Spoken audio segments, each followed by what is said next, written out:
வேளையும் கர்த்தரை கருத்துடன் பாடிடுவே.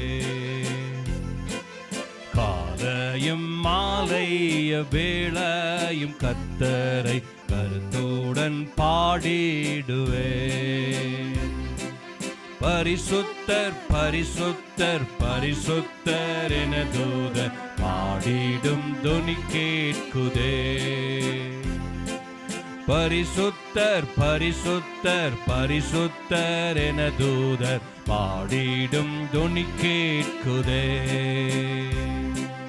காலையும் மாலைய வேளையும் கர்த்தரை கருத்துடன் பாடிடுவே. காலையும் மாலைய வேளையும் கர்த்தரை கருத்துடன் பாடிடுவே. கர்த்தரின் வெளிச்சம் ஜீவனின் பலனும் கிருபையாய் ரட்சிப்புமானார். கர்த்தரின் வெளிச்சம் ஜீவனின் பலனும் கிருபையாய் ரட்சிப்புமானார். அஞ்சிடாமல் கலங்காமல் பயமின்றி திகிலின்றி அனுதினம் வாழ்ந்திடுவே.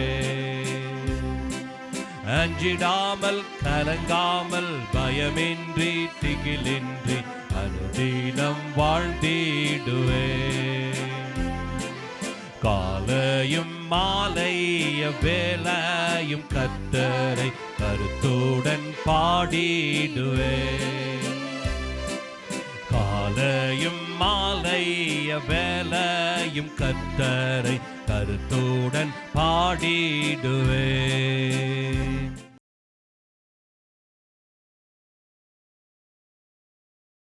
அப்போதான் இந்த மாதிரி இருமனம் உள்ளவர்கள் நிலையற்றவர்களாக மாறுவாங்க. ஏன்னா இருமனத்தை யார் கொண்டு வரா? பிசாசு திணிக்கிறான் உள்ளே கொண்டு வந்து. ஒன்றுமே சாதிக்க விடக்கூடாது, எதையுமே ஒன்றுமே செய்யக்கூடாது. காலையில் எழும்ப வேண்டும், எதையாவது செய்ய வேண்டும், பிறகு சாப்பிட வேண்டும். இதிலே நடக்கும் பாருங்கள். சாப்பிட, அப்புறம் படுக்க, அப்புறம் எழும்ப, அப்புறம் சாப்பிட, இதே மாதிரி சில நேரம் ஆயிரும். ஜாக்கிரதையாக இருக்க வேண்டும். எப்படி இருக்க வேண்டும்? அசதியாக இராதீர்கள், ஜாக்கிரதையாக இருங்க. இதே ஒரு வம்பா போயிருது பாருங்க. இது என்ன ஆயிடுது அப்படின்னா நேரமே வேஸ்ட் ஆயிடுது. அப்போ அந்த நாள் போயிடுச்சு. அதே மாதிரி ஆயிடக்கூடாது. அதனால தான் பாருங்கள், இதெல்லாம் ஒழித்து கட்டுவதற்காக நாம் இப்படி உட்கார்ந்து கர்த்தரை ஆராதித்து ஜெபம் பண்ணி அந்நிய பாஷை பேசி விசுவாசத்தோடு கூட நம்ம செயல்பட ஆரம்பிக்கும் போது என்ன நடக்குது அப்படின்னா, இங்கே சொன்னது போல் அவர்களுக்குள்ள ஒரே இருதயம் ஒரே மனதுள்ளவர்களாய் மாறுறாங்க. மாறின போது அந்த நிலையற்ற தன்மை மாறி ஒரு நிலையான ஒரு தன்மைக்குள்ளாக போகிறாங்க. யாருடைய பயமுறுத்தலை கண்டும் பயப்படவில்லை, யாருடைய அஞ்சுதலை கண்டும் அஞ்சவில்லை. அவர்கள் செயல்படுவதில் குறியாக இருந்து முன்னேறி செல்வதிலே அவர் இறங்குகிறார்கள். அப்போ என்னன்னா, நம்ம அசதியாயிராதபடி சுறுசுறுப்பாய் இருக்க வேண்டும். எப்படி சுறுசுறுப்பாக இருக்க முடியும்? மனதை சரி பண்ணும் போதே சரியாம சுறுசுறுப்பாக மாறுது. மனதில் இப்படிப்பட்ட குழப்பங்கள் வரும்போது நல்லா இயேசு கிறிஸ்துவின் நாமத்தை பயன்படுத்தி நல்லா உட்கார்ந்து ஜெபித்து அந்த விசுவாசத்தில் வாசனத்தை வாசித்து பேசி அதைத்தான் வச்சு நீங்கள் முன்னேறி செல்ல வேண்டியவர்களாய் இருக்கிறீர்கள். பாருங்க, நம்ம ஜாக்கிரதை உள்ளவர்களாக இருக்கப்போ அதை கர்த்தருக்கென்று நம்ம ஜாக்கிரதையாகும் போது அப்போ நம்ம கைகளின் பிரயாசத்தை கர்த்தர் ஆஸ்வதிக்கிறார். ஒரு காரியத்தை நம்ம கர்த்தருக்கென்று செய்ய ஆரம்பிக்கும் போது கர்த்தர் பார்த்து கைகளின் பிரயாசத்தை ஆஸ்வதிக்கிறார். ஆண்டவர் சொன்னார்ல, உன் கைகளின் பிரயாசத்தை நான் ஆசீர்வதிப்பேன். கர்த்தருடைய ஆசீர்வாதம் வரும்போது, அந்த கைகளின் பிரயாசத்தில் கர்த்தருடைய ஆசீர்வாதம் வரும்போது அது எப்படி மாறுது அப்படின்னா சாதனையாக மாறுது. அப்போ நீங்கள் என்ன செய்ய? சாதனையாளர்னு பேரை வாங்குறீங்க. எப்படி? கர்த்தரின் ஆசீர்வாதத்தோடு செயல்படும் போது சாதனையாளராய் மாறுறீங்க. கவனிங்க, அப்போ சாதனையாளராய் மாறுறீங்க. பெரிய உயர்வை நீங்கள் கண்டடைவீர்கள். இந்த பூமியில் நல்ல பெரிய பெரிய உயர்வை கண்டடைவீர்கள். அப்போ சுறுசுறுப்புள்ளவன் சோம்பேறியாய் வேலை செய்கிறவனுடைய கை அது தரித்திரத்தை உண்டாக்குது. ஆனால் சுறுசுறுப்புள்ளவனுடைய கையோ அது செல்வத்தை உண்டாக்குறது. அதனால தான் என்ன இருக்கக்கூடாது? சொல்லுங்கள், ஜாக்கிரதையாய் இருங்கள். எல்லாம் சொல்லுங்கள், ஜாக்கிரதையாய் இருக்க வேண்டும். அசதியாயிராமல் ஜாக்கிரதையாக இருப்பது. அசதியாக இருப்பது என்றால் சோம்பேறியாக இருப்பது. இன்னும் கொஞ்சம் வாசிப்போம். நீதிமொழிகள் 6ஆம் அதிகாரத்தை திருப்புங்க. 6ஆம் அதிகாரம் 6ஆம் வசனம் தொடங்கி கீழே வாசிப்போம் பாருங்க. சோம்பேறியே, நீ எறும்பினிடத்தில் போய் அதன் வழிகளை பார்த்து ஞானத்தை கற்றுக்கொள். அதற்கு பிரபுவும் தலைவனும் அதிகாரியும் இல்லாதிருந்தோம். கவனிங்க, அதுக்கு தலைவனும் அதிகாரியும் யாருமே இல்லாதிருந்தும் கோடை காலத்தில் தன் ஆகாரத்தை சம்பாதித்து அறுப்பு காலத்தில் தனக்கு தானியத்தை சேர்த்து வைக்கும். சோம்பேறியே, நீ எவ்வளவு நேரம் படுத்திருப்பாய்? எப்பொழுது உன் தூக்கத்தை விட்டு எழுந்திருப்பாய்? இன்னும் கொஞ்சம் தூங்கட்டும், இன்னும் கொஞ்சம் உறங்கட்டும், இன்னும் கொஞ்சம் கை முடக்கி கொண்டு நிற்று. தரித்திரம் வழியில் போகிற ஆள், எங்கெங்கே போனீங்க, இந்த வழியாக போனேன் வந்துட்டேன் அப்படின்னு வராங்களா, அந்த மாதிரி டக்குன்னு உள்ளே வந்துடும் தரித்திரம். அப்புறம் வறுமை அப்படிங்கிறது ரொம்ப மோசமானது. தரித்திரம் மோசம், வறுமையும் மோசம். இந்த வறுமை என்கிறது எப்படி வருதுன்னா, ஒரு ஆயுதம் வச்சு அணிஞ்சு எல்லா ட்ரெஸ்ஸெல்லாம் போட்டு கத்தி துப்பாக்கி வச்சுட்டு சண்டைக்கு வர மாதிரி வரான். இவங்ககிட்ட எப்படி நம்ம ஜெயிக்க முடியும் வெறுங்கையில்? சொல்லுங்கள், எப்படி ஜெயிக்க முடியும்? கவனிங்க, நல்லா கவனிங்க. இந்த எறும்பு இடத்துல போய் பார்க்க சொல்கிறார். முதல் வசனத்தை பாருங்க. சோம்பேறியே, நீ எங்கே போய் பார்க்கணும்? எறும்பின் இடத்துல போய் கற்றுக்கொள். அப்போ என்ன சொல்கிறார் பாருங்க, சாலமோன் ஞானி சொல்கிறார், எறும்பின் இடத்துல போய் பற்றுக்கொள். என்ன எறும்புட்டு என்ன இருக்குது? எறும்புட்டு என்ன இருக்குது? சுறுசுறுப்பு இருக்குது. சோம்பேறியான எறும்பை எங்கேயா பார்த்துருக்கீங்களா? எங்கேயா பார்த்துருக்கீங்களா? நீங்கள் எறும்பை பாருங்கள், எந்த எறும்பாவது சோம்பேறியாக இருந்திருக்கா? இந்த சில இடத்துலலாம் நம்ம கட்டிருப்போம்ல துணி காய போடுறதுக்கு, அப்போ போய் அந்த கயிறை கொடி போய் தட்ட போனோம்ல, போனால் அந்த கயிறை போய் தொட்டால போதும் கையில் இங்கேயும் வந்துடும். இந்த எறும்பு வந்துருச்சுன்னா இது இங்கே பார்த்த மாதிரி இருக்கும், இங்கே போயிடும். திரும்பி இங்கே பார்க்குற மாதிரி கீழே எங்கேயா போயிடும். இந்த எறும்பு அவ்வளோ ஃபாஸ்ட்டு பாருங்கள். எறும்பு சுறுசுறுப்பை சோம்பேறியான எறும்பை பார்க்கவே இல்லை. எறும்பு எப்போதும் சுறுசுறுப்புடனே வேலை செய்கிறது. அதுக்கு இன்னொரு காரியம் கவனிங்க, அதுக்கு என்ன இல்லை? பிரபுவும் கிடையாது, தலைவனும் கிடையாது, அதிகாரியும் கிடையாது. ஆனால் தங்கள் வேலையை ஜாக்கிரதையாக செய்கிறது. ஆனால் மக்கள் அப்படிப்பட்டவர்கள் அல்ல. மக்கள் அப்படிப்பட்டவர்கள் கிடையாது. நல்லா தெரிஞ்சுக்கோங்க. அவர்களுக்கு என்னெல்லாம் வேணும் தெரியுமா? மக்களுக்கு அவர்களுக்கு சூப்பர்வைசர் வேணும். ஆனால் சூப்பர்வைசர் இருந்தால் தான் வேலை செய்வாங்க. சில நேரம் சூப்பர்வைசர் இருந்தாச்சுன்னா இருந்தால் வேலை செய்வாங்க. சூப்பர்வைசர் இல்லாவிட்டால் வேலை செய்வாங்க. நேரம் ஆப்போசிட். என்ன? சூப்பர்வைசர் இருந்தால் வேலை செய்வாங்க, சூப்பர்வைசர் இல்லாவிட்டு வேலை செய்ய மாட்டாங்க. ஆனால் எறும்பை பாருங்கள், சூப்பர்வைசர் அவர் இருந்தாலும் சரி இல்லாவிட்டாலும் சரி அது வேலை செய்து தன் வேலையில், அதான் சுறுசுறுப்பு. நல்லா கவனிங்க. அதான் இப்போ மனிதர்களை பார்க்கும்போது அப்போ அவருன்னா அவங்களுடைய வேலையை நம்ம பார்க்கும்போதே தெரியுது. ஒவ்வொரு ஆளை பார்க்கும்போது தெரிஞ்சிடும் பாருங்கள். அவங்க சுறுசுறுப்பாக இருந்து வேலை செஞ்சாங்கன்னா, மனிதர்கள் வேலை செய்கிற அந்த வேலையில் பார்க்கும்போது அவர்களுக்கு எந்த ஒரு சூப்பர்வைசரும் தேவையே கிடையாது. யாரும் நடத்த வேண்டிய அவசியமே இல்லை. கவனித்து பாருங்கள், ஒரு காரியத்தை கவனிக்கணும். நம்ம சூப்பர்வைசர் ஆசீர்வதிக்கிறாரா? சொல்லுங்கள். வேலை செய்ய போகிறோம், யார் ஆசீர்வதிக்கிறா? கர்த்தர் ஆசீர்வதிக்கிறார். யார் ஆசீர்வதிக்கிறா? சூப்பர்வைசரை நம்மளை ஆசீர்வதிக்க முடியாது. நம்மளை பார்க்குற மேல் அதிகாரி நம்மளை ஆசீர்வதிக்க முடியாது. நம்மளை ஆசீர்வதிக்கிறவர் யார்? கர்த்தர். அதனால தான் பாருங்கள், கர்த்தர் நம்மை ஆசீர்வதிக்கிறார் என்பதை, நம்மை ஆசீர்வதிப்பது மனிதர்கள் அல்ல, கர்த்தர் ஆசீர்வதிக்கிறார் என்பதை ஒரு மனுஷன் புரிந்து கொண்டானால் தன் வேலையில் அப்படி எப்படி இருப்பான்னா, அவன் ஜாக்கிரதை உள்ளவனாய் இருப்பான். அப்படிப்பட்டவன் தொடர்ந்து வேலை செய்து கொண்டே இருந்து தொடர்ந்து இருக்கிறவன் தொடர்ந்து அவன் ஏழையாக முடியவே முடியாது. அதனால தான் இந்த வசனத்தை வாசிக்கிறோம். சுறுசுறுப்புடைய கை என்னத்தை உண்டாக்குது? செல்வத்தை உண்டாக்குறது. எறும்பை பாருங்களேன், எறும்புகிட்ட என்ன இருக்குது? சுறுசுறுப்பு இருக்கிறது. இன்னும் வாசிப்போம், அந்த எறும்பை பற்றி இன்னும் வாசிப்போம். சேர்த்து வைக்கிற செயல் சேர்த்து வைப்பது என்பது ஞானமான ஒரு செயல் என்று தேவனுடைய ஆவியானவர் சொல்றார். சொல்லுங்க, சேர்த்து வைக்கிறது ஞானமான ஒரு செயல் அப்படின்னு ஆவியானவர் சொல்றார். ஆனால் என்ன சொல்கிறாங்க அப்படின்னா, ஆவிக்குரிய வட்டாரங்கள், கிறிஸ்தவ வட்டாரங்கள், ஆவிக்குரிய வட்டாரங்கள் இருக்குதுமோ அந்த வட்டாரங்கள் என்ன சொல்கிறாங்கன்னா, எதையுமே சேர்த்து வைக்க கூடாது. இந்த சேர்த்து வைக்காதங்கிற இந்த வார்த்தையை நிறைய மக்கள் யூஸ் பண்ணி இந்த உலகத்தில் ஒன்றுமே இருக்கக்கூடாதாம். என்ன இருக்கக்கூடாது? உலகத்தில் ஒன்றுமே இருக்கக்கூடாது என்கிற தவறான போதனை நிறைய மக்கள் இருந்துச்சு. கவனிச்சுக்கோங்க. அப்போ சேர்த்து வைக்கக்கூடாது என்கிற இந்த போதனை என்ன போதனை? அது தேவனுடைய போதனை அல்ல, அது தவறான போதனை. கவனிங்க, அது தவறான போதனையாக இருக்கிறது. இது சுத்த அறிவீனமாக இருக்கிறது. நல்லா கவனிங்க, இது சுத்த அறிவீனமாக இருக்கிறது. இது புத்தி இல்லாத தனம். ரொம்ப கவனிங்க. எத்தனை பேர் சேர்த்து வைக்காமல் இருக்கீங்க? எல்லாருமே அப்படி தான் இருக்கிற மாதிரி தெரியுது. நீங்கள் முழிக்கிற மொழியை பார்த்தா எல்லாருமே அப்படி தான் இருக்கீங்க. ரொம்ப இது பெரிய ஒரு ஆபத்து. என்னது? ரொம்ப பெரிய ஆபத்து. இது நீங்கள் செய்யவே கூடாது. சேர்த்து வைக்க வேண்டும். எறும்புக்கிட்ட என்ன குணம் இருக்குது பார்த்தீங்களா? ஒன்று சுறுசுறுப்பாக இருக்குது, அப்புறம் சேர்த்து வைக்குது. நல்லா கவனிச்சுட்டேன். ஜாக்கிரதையை பற்றி நான் பேசுகிறேன். அசதியாக இராமல் ஜாக்கிரதையாக இருங்க. ரொம்ப கவனமாக இருங்க. ஆவியில் அனலாக இருங்கள், கர்த்தருக்கு ஊழியம் செய்யுங்கள். இது சுத்த அறிவீனமான போதனை. சொல்லுங்கள், நம்முடைய தேவைகள் சந்திக்கப்பட்டால் போதும் அப்படிங்கிற வாழ்க்கை. சொல்லுங்கள், அப்படிப்பட்ட வாழ்க்கை சுத்த அறிவீனமான வாழ்வு.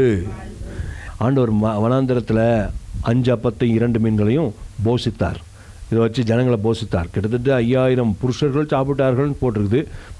அவருடைய மனைவிமார்கள் இதெல்லாம் சேர்த்தா கிட்டத்தட்ட 20,000 பேர் சாப்பிட்டாங்க. யாராவது ஒருத்தர் 20,000 பேருக்கு சாப்பாடு போட்டிருக்கீங்களா? 5000 பேர் சாப்பாடு போட்டிருக்கீங்களா? குறைஞ்சது 1000 பேருக்கு இன்னும் போடலை. 500 பேருக்கு அதாவது ஒரு ஃபங்க்ஷன் வச்சுருந்தீங்கன்னா கொஞ்சம் போட்டிருப்பீங்க. 500, அது 500 வந்திருக்காருன்னு தெரியாது. ஏன்னா 500 பத்திரிக்கை அடித்தா 250, 300 தான் சில நேரத்து வரும் இல்லையா? அப்படி நடந்துருக்குது. அப்போ ஒரு குறைஞ்சது 500 பேருக்கு போட்டிருப்பீங்க. 1000 பேருக்கு போட்டிருக்கீங்களா? நம்ம ஆண்டவர் கிட்டத்தட்ட 20,000 பேருக்கு மேலே சாப்பாடு கொடுத்து வனாந்தரத்தில் போஷித்த தேவன். அப்படிப்பட்ட தேவன். அதே போல் அந்த வனாந்தரத்தில் கிட்டத்தட்ட லட்சக்கணக்கான 3 லட்சம் பேர்களுக்கு காடைகளை குவித்து கொண்டு கொடுத்தார். டெய்லி மன்னாவை கொடுத்தார். எவ்வளோ பெரிய தேவன் பாருங்கள். டெய்லி தண்ணி கொடுத்தார். சூப்பர் தண்ணி, பிஸ்லரி வாட்டரை போல் அப்படி பொந்துட்டு வருது. பாறை உடைச்சிட்டு தண்ணி. அப்புறம் நல்ல ஆகாரம் டெய்லி காலையில் கிடச்சிது, மன்னா. புரிந்துக்கிட்டீங்களா? இப்படிலாம் கர்த்தர் கொடுத்தாரு. ரொம்ப கவனமாக கவனிங்க. அங்கே வனாந்தரத்தை இயேசுனால 5000 பேருக்கு 5000 புருஷர்களும் சாப்பிட்டு உன் வயிறு பெருசா என்னுடைய வல்லமை பெருசான்னு பார்க்கலாம் சாப்பிட்றான் இருப்பார் போல். இவன் எல்லாம் சாப்பிட்டு முடிச்சான். போதும் போதுன்ட்டான். எல்லாம் திருப்தி ஆயிடுச்சு. ஆமாம், சாப்பிட்டு முடித்தோன்னு என்ன சொன்னார் அப்படிங்கிறத அங்கே கவனிக்கணும். அவரே சொல்லியிருக்கிறார். வாசித்து பாருங்கள். அவர் எல்லாத்தையும் சாப்பிட்டியா? அவர் தூரம் அங்கே கொண்டு போய் போட்டுரு. ஒருத்தன் கொண்டு போகக்கூடாது அப்படின்னு சொல்லியிருப்பார்னு நினைக்கிறீங்களா? வாசித்து பாருங்கள் என்ன சொன்னார்னு வாசிப்போம். யோவான் சுவிசேஷம் 6வது அதிகாரம் 12வது வசனத்தை வாசிப்போம். பாருங்க. எப்போ அப்போ இல்லை எப்பா கொஞ்சமாக சாப்பிடுங்க, ஓரளவு சாப்பிட்டா போதும், மிச்சம் வைக்கணும், நம்ம நாளைக்கும் சாப்பிடணும். அதனால் ரொம்ப கட்டுன்னு கட்டிடாதீங்க, ஒரு அளவாக சாப்பிடுங்கப்பா அப்படியே சொன்னார்னு நினைக்கிறீங்க? வாசித்து பார்த்தா தெரியும். பாருங்கள் 11 வாசிங்க. இயேசு அந்த அப்பத்தை எடுத்து ஸ்தோத்திரம் பண்ணி சீஷர்களுக்கு கொடுத்தார். ஸ்தோத்திரம் தான் பண்ணிருக்கார். இந்த ஸ்தோத்திரத்தினுடைய வல்லமை பாருங்கள். சீஷர்கள் பந்தி இருந்தவர்களுக்கு கொடுத்தார்கள். அப்படியே மீனையும் அவர் எடுத்து அவர்களுக்கு வேண்டிய மட்டும் கொடுத்தார்களாம். என்னப்பா அது 5 அப்பமும் 2 மீனும் எவ்வளவு வேண்டிய மட்டும் கிடச்சிருக்கும்? வேண்டிய மட்டும் கிடச்சிருக்கு. எவ்வளோ வேண்டிய இருக்கோ அவ்வளோ கிடச்சிருக்கு. இன்றைக்கி அப்படி தான். இன்றைக்கி நமக்கு என்னெல்லாம் வேண்டிய இருக்குதோ எல்லாம் வேண்டிய மட்டும் கொடுக்க கர்த்தர் வல்லமையுள்ளவராக இருக்கிறார். பாருங்கள், அவர்கள் இதான் அங்கே வாசிக்கணும். திருப்தி அடைந்த பின்பு அழகாக ஒரு பாட்டு இருக்குது பாருங்க. திருப்தியாக்கி நடத்திடுவார், தேவைகளை சந்திப்பார், மீதம் எடுக்க செய்வார், பிறருக்கு கொடுக்க செய்வார். ஃபாதர் பெர்க்மேன்ஸ் பாட்டு தான் அதுவும். சேர்த்து வைக்காதன்னா சில ஆட்கள் சேர்த்து வைக்கிறாங்க. அந்த ஆட்களை பற்றி சொல்கிறாரு. அப்படியே பதுக்கி அப்படியே மூடி யாருக்கும் கொடுக்க மாட்டார்கள். கிடைச்சதெல்லாம் சுட்டுனதெல்லாம் கெட்டின பொட்டணத்து மேலே ஜம்முன்னு உட்காந்துக்கோ. அவனுக்கு தான் அந்த பாட்டு. சேர்த்து வைக்காத அவனுக்கு தான் திருடம் பறிப்பான். அவனுக்கு தான் ஒரு வேளை அடிச்சுட்டு போகுமா இருக்கும். அது அவன் அவன் கெட்ட ஐஸ்வர்யவான். தனக்குன்னு ஐஸ்வர்யவானாக இருக்கிறான். நான் தேவனுக்கு ஐஸ்வர்யவானாக இருக்க வேண்டும் என்று சொல்லி கொண்டிருக்கிறேன். புரிந்து கொள்ளுங்கள். அப்போ அந்த பாட்டு சேர்த்து வைக்காதன்னா அது கரெக்டாக தான் போட்டிருக்கார். அதே மாதிரி இந்த பாட்டு திருப்தியாக்கி நடத்திருப்பார் அப்படின்னா அதுவும் கரெக்டாக தான் போட்டிருக்காரு. ஃபாதர் ஐயா ஒன்றும் தப்பாக ஒன்றும் போடலை, கரெக்டாக தான் போட்டிருக்கிறாரு. நம்ம பாட்டை தான் மாற்றி பாடிட்டு நம்மலாம் குழம்பிட்டு இருக்கிறோம் ஒழிய எழுதுறவங்களாம் கரெக்டாக தான் எழுதி வச்சுருக்காங்க. புரிந்து கொள்ளுங்க. ஆமாம். அதான் பழைய ஒரு பாட்டு இருந்துச்சு, ஸ்தோத்திரமேசுனாரார் பாட்டு. அந்த பாட்டு வந்து அழகான பாட்டு. அதில் எழுதுனவங்க பாடினதை ஒரு நாள் நான் கேட்டேன். இந்த பாட்டினுடைய அர்த்தமே இதுதான். ஆனால் இவ்வளோ நாளாக இப்படி மாற்றி பாடிட்டு இருந்தாங்க. ஆனால் எழுதினவங்க பாடி எழுதின அந்த பழைய காலத்து பாட்டு, பழைய அந்த பாடினவங்க, இத்தனை மகத்துவமுள்ள பதவியும் புழுக்கலாம் அது போடுங்க, புழுக்கலாம் அது அழுத்தி போடுவாங்க, புழுக்கலாம் எங்களுக்கு.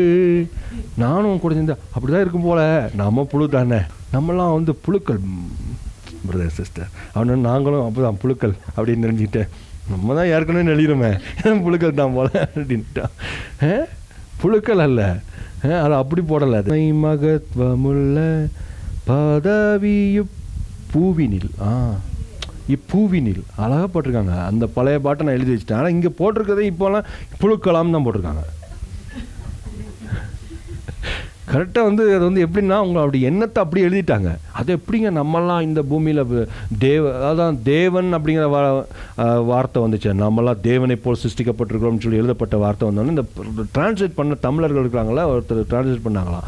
அவங்க என்னென்னா அது எப்படி தேவனை நம்ம இருக்க முடியும், நம்மளாம் அப்படிலாம் இருக்க முடியாது, அவருக்கு எங்கே அப்படின்னுட்டு தங்களே தாழ்த்திக்கிட்டு நாம் தேவ தூதர்களிலும் சற்று சிறியவராகிட்டாங்க. அப்போ தேவனை விட சற்று சிறியவர்னு எழுத வேண்டியவங்க தேவர்களிலும் சற்று சிறியவராகிட்டாங்க. அப்படின்னா தேவ தூதர்களிலும் சற்று சிறியவர், தேவனிலும் சற்று சிறியவன் என்று எழுத வேண்டியவர்கள். அப்படிதான் இருக்குது உண்மையான மொழிபெயர். ஆனால் இவன் என்ன எழுதிட்டாங்க தெரியுமா, தேவ தூதனை விட சற்று, அப்படி தான் இருக்க முடியும். நமக்கு மேலே தூதன் இருக்கான், அவன் பயங்கரமான வல்லமை படைச்சவன், அவனெல்லாம் பெரிய ஆள் அப்படின்னு அவனை ஆக்கி விட்டாங்க. இந்த நமக்கு மேலே தூதர்கள் இருக்கிறாங்க, அதுக்கப்புறம் தேவன், அப்புறம் அதனால தான் காபிரியலை வணங்குறது, அப்புறம் தான் மீகாவேலை வணங்குறது. சாமி மீகாவேலு மக்கீலு, என்ன மீகாவேலுக்கு பேர் மக்கீலு, மக்கீலு அப்படிம்பாங்க. இந்த கன்னியாகுமரி அருகில் போய் பாருங்க, மக்கீலு அப்படிம்பாங்க, வணங்கிட்டு இருப்பாங்க. காபிரியலு எப்பா அவங்க நமக்கு பணிவிடைக்காரர். நாம் தேவனிலும் சற்று சிறியவர். தேவனுக்கு அடுத்த பகுதி நம்ம தான் மனிதர்கள். சொல்லுங்கள், தேவனுக்கு அடுத்த ஸ்தானத்தில் நான் இருக்கிறேன். இந்த மொழிபெயர்ப்பு மிஸ்டேக் பாருங்கள், பாட்டில் இப்படி எழுதிட்டாங்க. இப்போ பாருங்கள், இத்தனை மகத்துவமுள்ள பதவி பூவினில் எங்களுக்கு. நாம் பிள்ளைகளாம் போட்டு பாடிட்டு இருந்தோம். ஆனால் இது உண்மையாகவே பூவினில் எங்களுக்கு. எத்தனை மாதயவு நின் கிருபை, எத்தனை ஆச்சரியம். இதுதான் கரெக்டு பாருங்க. இப்பூவினில் எங்களுக்கு. அதே மாதிரி நீரலால் எங்களுக்கு பூவுலகில் யாருண்டு ஜீவனாதா. ஆனால் இவங்க என்ன, பரலோகில் யாருண்டு ஜீவனாதா. பரலோகில் அவர் மட்டும் தான் இருக்காரு. சரி, அதே போல் பரத்திலும் நீர் தான் அப்படின்னு. பரத்தில் அவர் தான், அது கரெக்டு. மாற்றி போட்டிருக்காங்க. அதனால தான் அதான் இந்த பாட்டில் நம்ம சொன்னது மாதிரி இந்த திருப்தியாக்கி நடத்திடுவார், தேவைகளை சந்திப்பாருங்க. இந்த வசனத்தின்படி தான் இருக்குது. உண்மையாக பாருங்கள், திருப்தியாக்கி நடத்துவாராம். திருப்தி ஆன பின்பு அந்த வசனத்தை வாசித்து பாருங்கள். என்ன சொல்லுங்க, திருப்தியாக்கி நடத்துவார், தேவைகளை சந்திப்பார், மீதம் எடுக்க செய்வார், பிறருக்கும் கொடுக்க செய்வார். இங்கே தான் நடந்திருக்கு பாருங்க.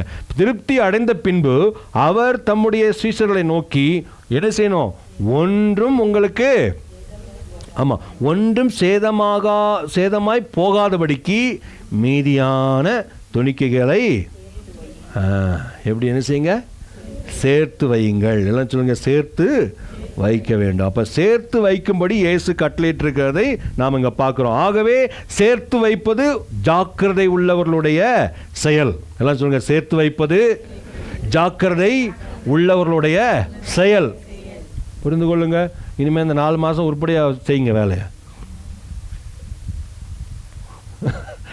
என்ன சரி என்ன, உருப்படியாக வேலை செய்யுங்க. அதுக்கு ஒரு தொகையை சேர்த்து வைங்க. சேர்த்து வைக்கும்போது உங்களுக்கு சந்தோஷம் வரும். ஒரு பேங்கில் அக்கௌண்ட் வச்சுக்கோங்க, வச்சுட்டு குறைஞ்சது 2000ஆவது சேர்த்து வைங்க. அப்படி சேர்த்து வச்சிங்கன்னா உங்களுக்கே ஒரு நம்பிக்கை வரும். 2 மாதம் 3 மாதம் கழியும் போது ஒரு தெம்பு லேஸ் அப்படியா அப்படி வரும். உண்மை அதுதான், உண்மை அதுதான். புரிந்து கொள்ளுங்கள். இந்த பூமியில் பணம் இல்லாமல் எதையுமே செய்யவே முடியாது. உங்களுக்கு ஒரு கஷ்டம்னா உங்கள் பிள்ளைகளுக்கே பணம் கொடுத்தா தான் சில நேரத்தில் வருவாங்க. அப்படிப்பட்ட பிள்ளைகள்லாம் சில நேரத்தில் இருக்கத்தான் செய்கிறாங்க. ஆமாம், காசு கொடுப்பாங்க எங்கள் அம்மா அப்படிங்கிறது. எங்கள் அம்மாட்ட காசு இருக்குது, தரமாட்டா. ஒரு பிள்ளை சொல்லுது, அவள் செத்தா தான் அதே மாதிரி செத்துட்ட பிறகு அந்த அம்மா செத்த பிறகு அடிப்படி போட்டு அந்த எல்லாம் பிரிச்சுட்டு போனாங்க. என்ன ஆட்கள் அவங்க! இப்படிப்பட்ட பிள்ளைகள் இன்றைக்கி இருக்கிறாங்க. ஒன்றுமே இல்லை அந்த அப்படின்னா ரொம்ப கேர்ஃபுல். அதனால தான் எல்லாம் இருந்துட்டால் கொஞ்சம் நல்லாயிருக்கும்.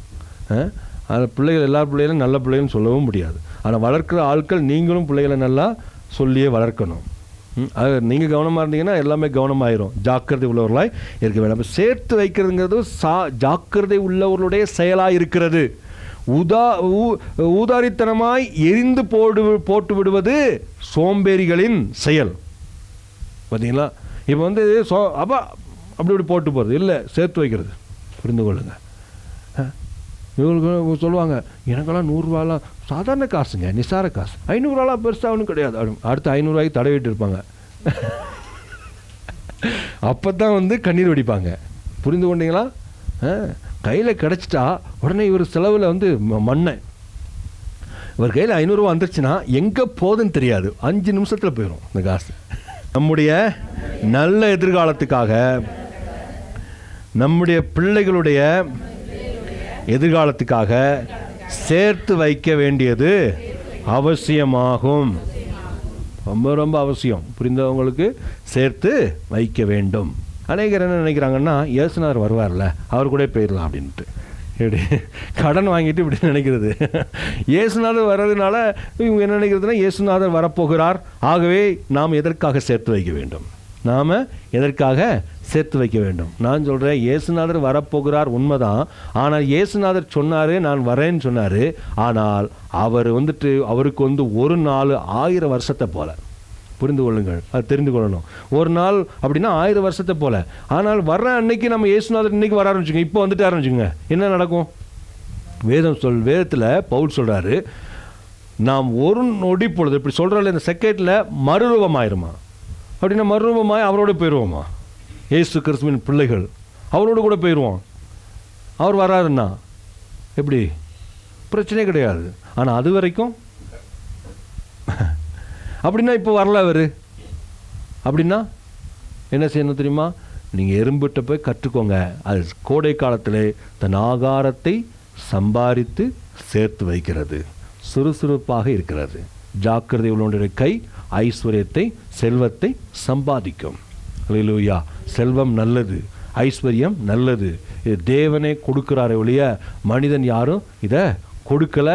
எந்த ஒரு மனுஷனும் யாருக்கும் இதை கொடுக்கவே முடியாது. உங்களை ரோட்டில் விட்டுட்டு நீங்கள் எப்படி போனாலும் சரின்னு போகக்கூடிய ஆட்கள் தான் இருப்பாங்க.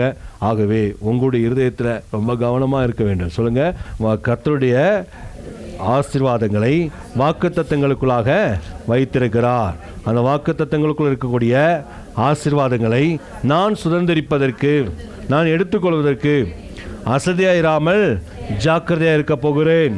நான் ஜாக்கிரதையாக இருக்க போகிறேன், சுறுசுறுப்பாக இருக்க போகிறேன், வேகமாக இருக்க போகிறேன், முந்திக் கொண்டு காரியங்களை செய்ய போகிறேன். அல்லேலூயா, அல்லேலூயா.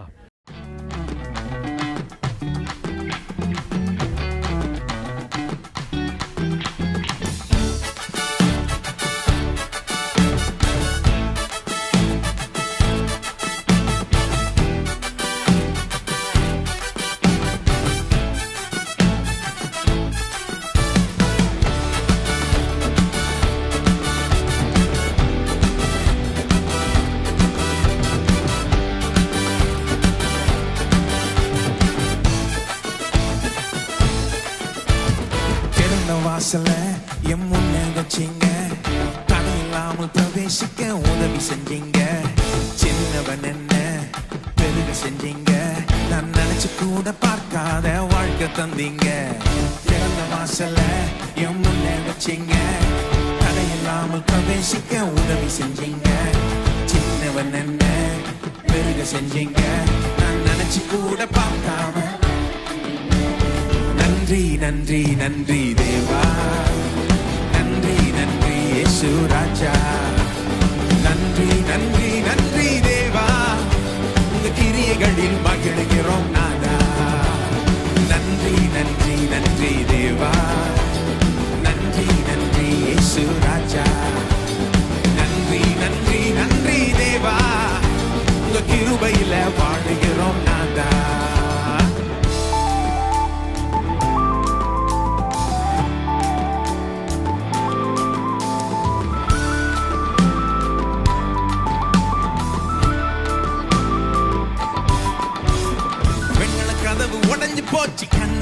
முன்னால, இருப்பு தாழ் முறிஞ்சது உங்க வல்லமையால, சூழ்நிலைகள் மாறினது வார்த்தையினால, இழந்ததெல்லாம் திரும்ப வந்தது கிருபையினால, வெள்ளன கதவு உடைஞ்சு போச்சு கண்ணு முன்னால, இருப்பு தாழ் முறிஞ்சது உங்க சூழ்நிலைகள் மாறினது, இழந்ததெல்லாம் திரும்ப வந்தது கிருபையினால. நன்றி நன்றி நன்றி தேவா, நன்றி நன்றி இயேசு ராஜா, நன்றி நன்றி நன்றி தேவா, உங்க கிரியைகளில் மகிழ்கிறோம் நாதா. நன்றி நன்றி நன்றி தேவா, நன்றி நன்றி இயேசு ராஜா, நன்றி நன்றி நன்றி தேவா, உங்க கிருபையில வாழுகிறோம் நாதா.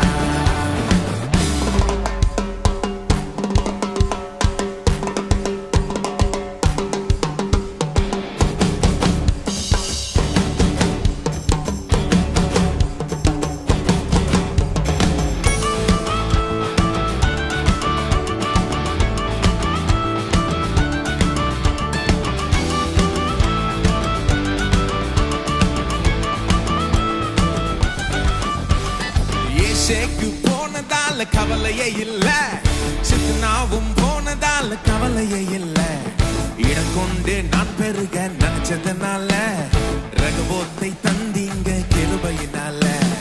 ஏசேக்கு போனதால, சித்தனாவும் போனதால, இடம் கொண்டு நான் பெருக நினைச்சதுனால, ரகபோத்தை தந்தீங்க கிருபையினால. நன்றி நன்றி நன்றி தேவா, நன்றி நன்றி இயேசு ராஜா, நன்றி நன்றி நன்றி தேவா, உங்க கிரியைகளில் மகிழ்கிறோம் நாதா. நன்றி நன்றி நன்றி தேவா, நன்றி நன்றி இயேசு ராஜா, நன்றி நன்றி நன்றி தேவா, உங்க கிருபையில வாழுகிறோம் நாதா.